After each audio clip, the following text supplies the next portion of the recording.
Nose itchy. Yo, YouTube. Man. I haven't recorded a video in a minute. But, no excuses, bro. I'm gonna just tell y'all straight up. I've been in the process of buying a new house. That's done with.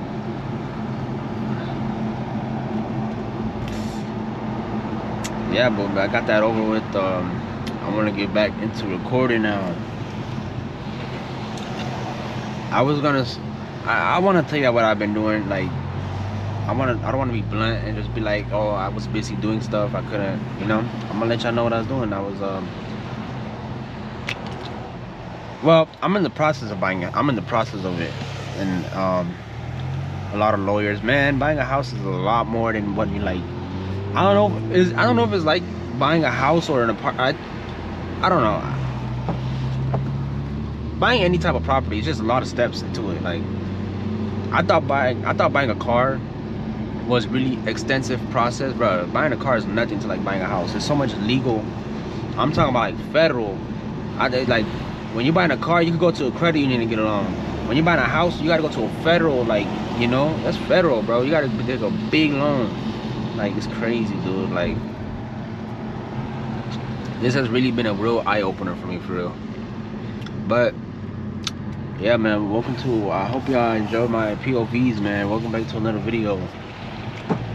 My car, I don't know if this is like, I don't know if it's considered full bolt-on. Like, I don't know what people consider full bolt-on, but right now I have a 3-inch intake, shorty intakes by Boosted 6, MBRP catback exhaust. I got a BMS heat exchanger, 3-inch lower downpipe, and I had an updated. This isn't part of like the model list, but it's just stuff I added on. I had a aluminum oil pan. The dealer stripped the bolt. Tried putting the blame on me. I wasn't going for it.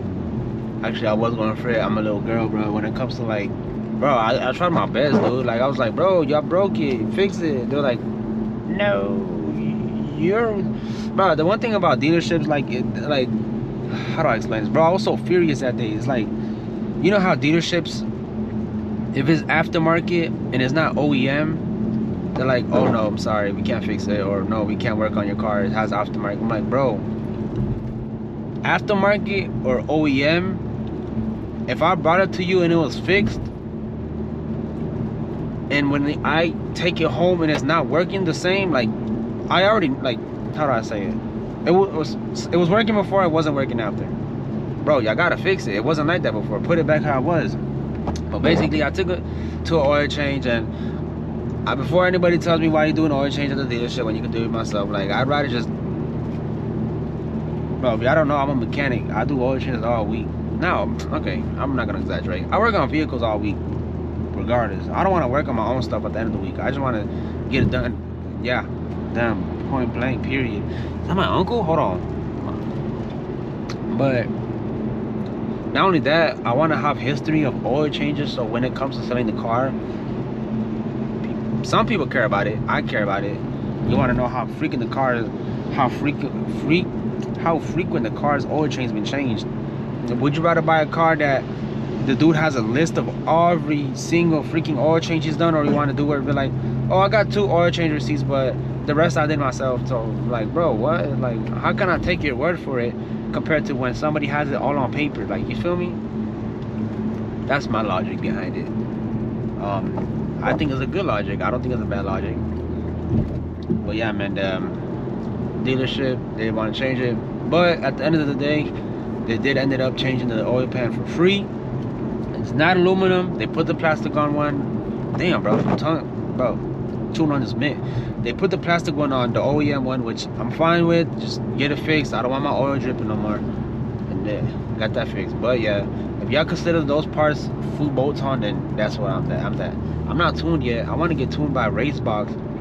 Y'all let me know in the comments. Y'all got Q50s that are like tuned. I was looking at Racebox, I think Sonic Tuned, and there's another dude that I don't think is a shop, but I think it's like an individual person that everybody's like, oh, go to him, he's good. But right now, Racebox really calling me. Like, I feel like they just have such a big, what's the word, credibility.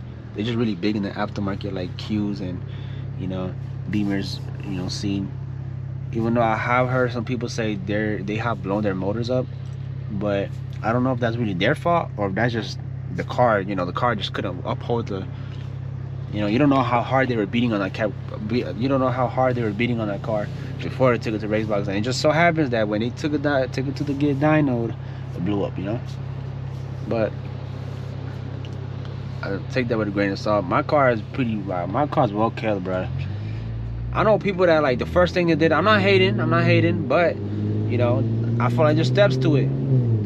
I know I've seen guys like the first thing they do when they get their Q muffler delete, or I don't know, intakes, or you know, I feel like I did the right steps. The first thing I got on my car done, on the Q at least, was the catch can.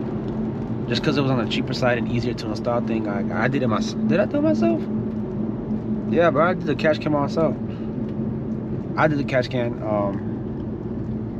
Yeah, that first thing, catch can, you know, catch oil blow by. Did the catch can. Then the next preventative maintenance, I did like little cosmetic stuff here, like in between, like all of that. Catch can. Then I got my heat exchanger done. I had to get the CV axles done on the front, bro. That's an expensive job to get that. CV axle, jeez. The part alone was like expensive. Then the labor is like extensive because like, bro, it's hard to get to. I don't blame like mechanics that have to do CV axles. It's annoying. Damn, like hearing myself talk is like questioning myself. Am I a real mechanic? It's sad. But yeah, man, I've been straight chilling lately. Just, you know, trying to get this paperwork over with, seeing if I'm chilling for the house or not. But yeah, man, it's a big step in life. I put God first. I thank God always. Then my dad, you know, because my dad's also helping me in this process. I wouldn't be where I'm at without those two guys. Those people. Also my mom. My mom's played a big role in my life too. Jeez, shout out everybody, bro. Shout out everybody in my life. My apprenticeship, I'm in an apprenticeship right now, where I'm at my job, and it finishes in 3 weeks. I have a meeting tomorrow to see what positions are open, because honestly, like, this is my logic of thinking. In 3 weeks, they're gonna have a meeting with me. I told them I want to like speak about it now. Like, I want to know what positions are open, because you got to think about it. And if they have no positions open for hiring and your apprenticeship is done, you're now left in this where do we put you area. You know, you either stay an apprentice and keep getting paid apprentice money, and you just kind of like floating in the, you know, wherever you're working at, you're just kind of floating there until they figure out what to do with you.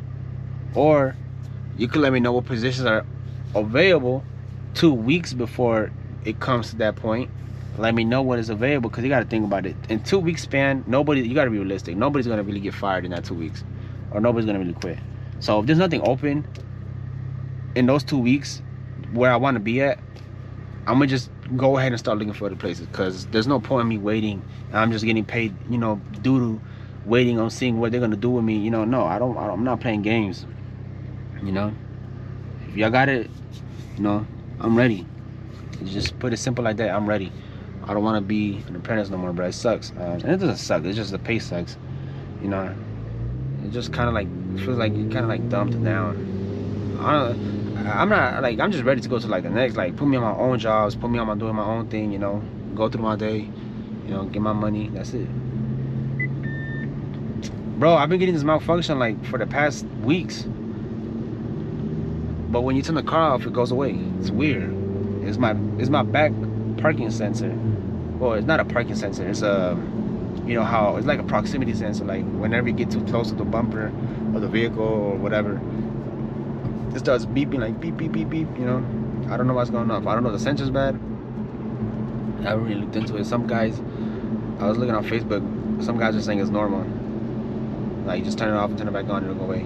But it's been doing it like way too much lately, like way too much. Like, so I'm like just kind of like, I don't know if turning it off and turning it back on is really doing anything anymore. I gotta get checked out. But yeah, man, I hope y'all been chilling lately. I've been yeah, man, life's been good. It's summer's over. I didn't get to do nothing this summer. No beach, no nothing. You know, because when you're an apprentice, you can't do nothing. Like, literally, you get no vacation time, no nothing. You just gotta work 6 months straight. I'm not complaining. 6 months. I'm not complaining. I'm just saying, like, I couldn't do stuff that I wanted to do. Making me sound like I've never worked a day in my life, bro. No, it's not like that. It's not like that at all. You just can't do stuff, you know. People, especially in the summertime, people make plans to do stuff. You're like, oh, I want to go, but I can't because, you know, I got no vacation time or none of that. And not only that, you want to make yourself look good during your apprenticeship so that when it comes for you getting hired on, you know, you look favorable. Damn, that Z's clean. Bro, I've been thinking about getting a Z. I ain't not gonna lie. Like, what if I keep the Q and get a Z, you know? I could, like, daily the Q and, you know, go crazy on the Z. That'd be fire. If I get a Z though, I probably wouldn't like do nothing for real to the Q. Actually, I lied. I will. I'd modify the heck out of both of them. I'd make the Z like a powerhouse and a Q like straight stance, you know, because Qs look clean when they're bagged and, you know, put a wrap on it and rims and go crazy.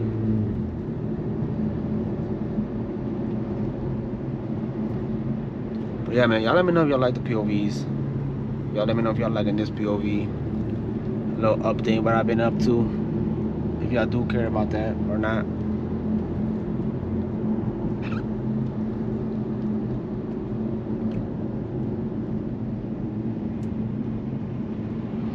Is that Caribbean coffee? I wonder what's the difference. I don't. What's the difference in coffee, bro? Coffee's coffee. Caribbean coffee. Spanish coffee. I'm Spanish myself. I'm Hispanic. So when people are like, oh, drink a Spanish coffee, or like, oh, it's coffee from, you know, Mexico. Alright, tastes like coffee. Now when it comes to actual cooking, you can taste the difference. Like, you know.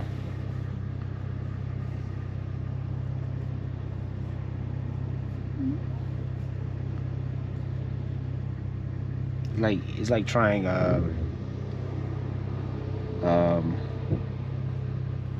what's an analogy I can make? Fried chicken and sweet chicken, sweet and sour chicken.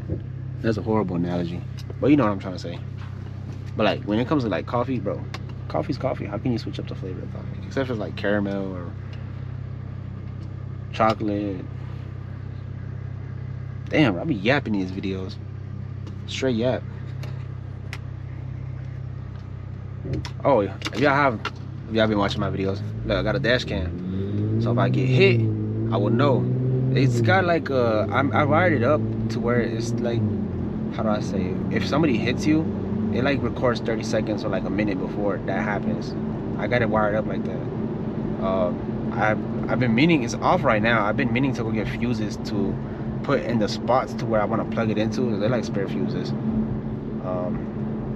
But yeah, hopefully y'all next video y'all gonna see it on. But I might start posting shorts with the dash cam footage. I've been seeing a lot of people do that. I might hop on the wave. I don't know how you get. I don't know. I gotta see what you do. I don't know. You transfer the. I think you gotta go on the app and like transfer all the data to your phone and then edit from there. See how that works. I don't know. I'm new to that. I have to see how that works. Me recording with the GoPro, uploading it to YouTube. When I first started doing all that, that was new to me. I was like, bro, how do you do all this? But I'm pretty sure it's not too difficult.